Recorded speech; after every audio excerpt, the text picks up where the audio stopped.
Hello everyone, আজ ঈদ, তাই ready হয়ে নিচ্ছি এক জায়গায় যাওয়ার জন্য।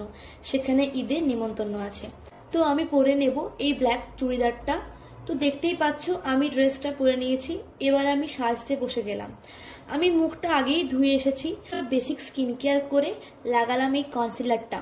তারপর মুখে সিসি ক্রিম লাগিয়ে নিলাম আর সেটাকে ব্লেন্ড করে নিলাম। তারপর আই মেকআপ কমপ্লিট করলাম আর মাস্কারা লাগিয়ে নিলাম। তারপর লিকুইড ব্লাশ আর হাইলাইটার লাগিয়ে ব্লেন্ড করে নিলাম আর লাস্টে লাগালাম এই লিপস্টিকটা। শেষে পরে নিলাম এই দুটো কানের। দেখতেই পাচ্ছ এই কানেরটা কি সুন্দর দেখতে লাগছে। এটা আমার একটা খুব প্রিয় কানের। দেখতেই পাচ্ছ আমি ফুললি রেডি হয়ে গেছি। কেমন লাগছে কমেন্ট করে জানাও। তারপর আমি, ভাই, বাবা চলে গেলাম সেই ডাবাতে। তারপর সেখানে পৌঁছে অনেক কিছু খেয়ে নিলাম।